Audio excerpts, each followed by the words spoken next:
한국에 돌아왔습니다. 공항에서 나와서 집에 짐 던져놓고 며칠은 그냥 쉬었어요. 해외에 있을 때는 매일 걷고 먹고 자고 단순했는데 한국에 오니까 다시 정보가 많아지더라고요. 소음도 많고 속도도 빠르고요. 그래서 저는 한국에서 잠깐 숨 고르기를 하고 다시 다음 여행을 준비하려고 합니다.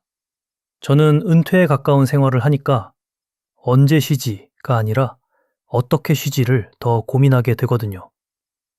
그리고 그 질문 끝에는 늘 하나가 남습니다. 경제적 자유. 많은 분들이 경제적 자유를 꿈꾸는데 실제로 거기까지 가는 사람은 많지 않습니다. 그리고 신기한 건 경제적 자유를 이룬 사람들은 티를 잘 안 내요. 조용히 살고 말도 조심하고 남의 인생을 평가하지도 않습니다. 대신 자기 인생의 운영을 아주 단단하게 합니다. 오늘은 제가 파이어를 준비하면서 또 지금 은퇴자처럼 살면서 느낀 것들 중에서 경제적 자유를 얻는 사람들의 몇 가지 비밀을 말해볼게요. 비밀이라고 해봤자 사실은 공개된 진실인데 대부분은 실행을 못하니까 비밀처럼 남는 것들이죠. 첫 번째 비밀. 경제적 자유를 얻는 사람들은 돈을 목표로 보지 않습니다. 돈을 도구로 봅니다. 이게 말장난 같지만 차이가 큽니다. 돈을 목표로 두면 인생이 조급해져요. 빨리 벌어야 하고, 남보다 앞서야 하고, 잃으면 무너지고. 이게 계속 반복됩니다. 반대로 돈을 도구로 보면 돈을 쓰는 방식이 바뀝니다. 지금 이 지출이 내 삶의 선택권을 늘리나 줄이나 이 관점으로 보거든요. 저는 경제적 자유를 돈의 크기로 정의하지 않습니다. 저는 이렇게 정의해요.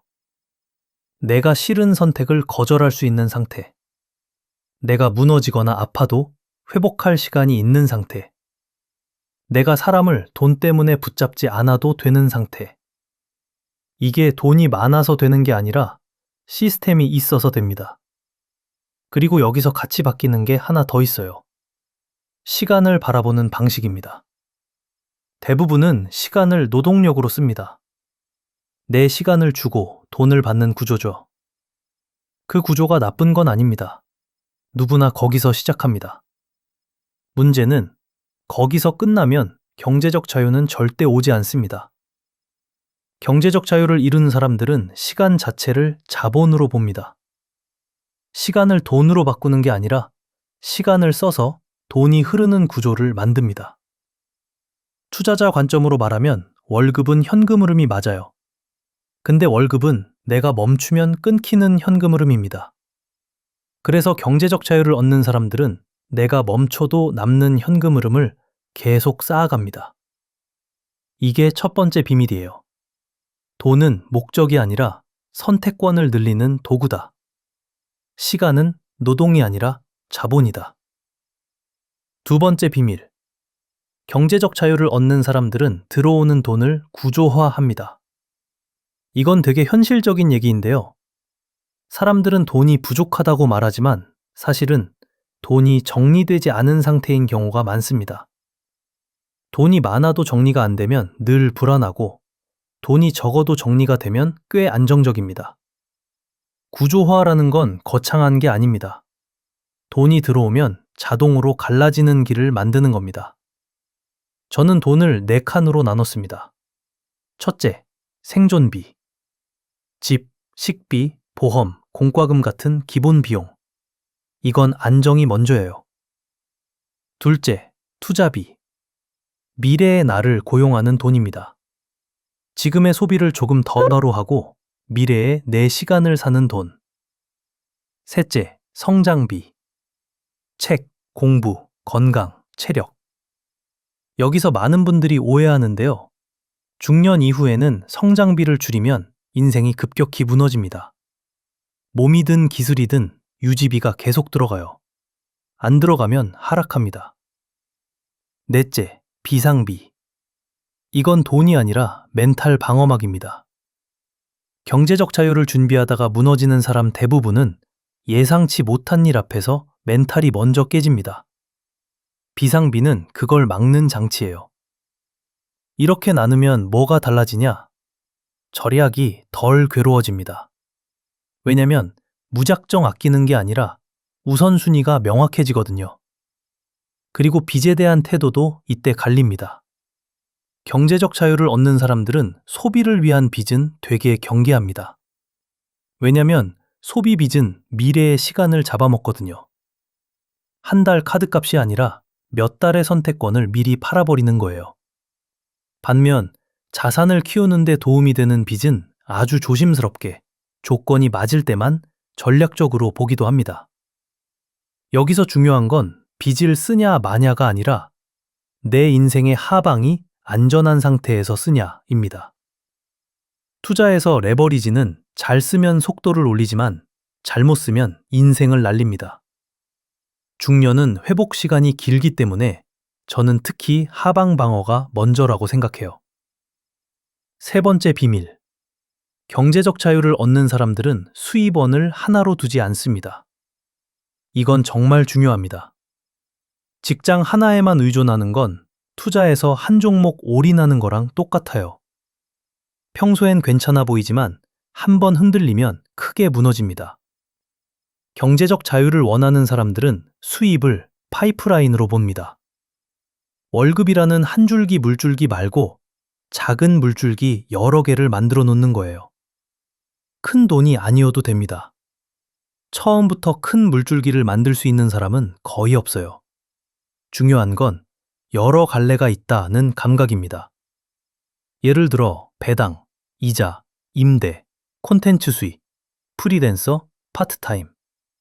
이 중에 뭐든 하나라도 생기면 삶의 표정이 달라집니다. 저는 바리스타 파이어를 현실적인 방식이라고 봐요. 완전 은퇴를 하기엔 불확실성이 큰데 작게라도 선택 가능한 일을 옵션으로 두면 필요 자산이 내려가고 멘탈도 안정됩니다.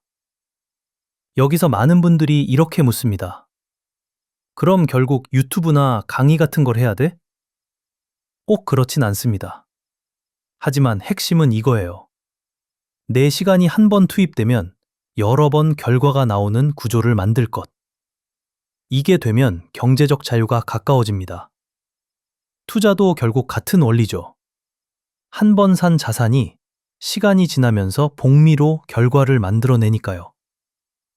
네 번째 비밀. 경제적 자유를 얻는 사람들은 비교를 시스템 밖으로 빼놓습니다. 이건 진짜 비밀에 가깝습니다. 왜냐면 많은 사람들이 돈을 벌기 위해서가 아니라 비교에서 지지 않기 위해서 소비하거든요. 한국은 특히 비교가 강한 사회입니다. 집, 차, 학군, 여행, 옷. 비교가 시작되면 목표 금액은 끝없이 올라갑니다. 자, 부자의 기준이 계속 높아지는 이유도 어쩌면 여기 있습니다. 내 삶의 필요가 늘어서가 아니라 비교의 레벨이 올라가서요. 경제적 자유를 얻는 사람들은 내 삶의 기준을 자기 안에 둡니다. 남의 생활을 참고는 하되 내 통장을 남의 시선으로 운영하지 않아요. 이게 쉬운 것 같죠? 근데 이게 안 되면 돈을 아무리 벌어도 경제적 자유가 안 옵니다. 수입이 늘면 지출도 같이 늘고 결국 자유는 늘 먼 얘기가 됩니다. 다섯 번째 비밀. 경제적 자유는 단거리가 아니라 체력전이라는 걸 압니다. 여기서 체력은 단지 몸만 말하는 게 아니고요. 멘탈 체력, 기다림, 반복, 지루함을 견디는 힘, 이런 겁니다. 주식 투자도 그렇잖아요. 대박은 가끔 오지만 꾸준함은 매일 필요합니다. 경제적 자유도 똑같습니다.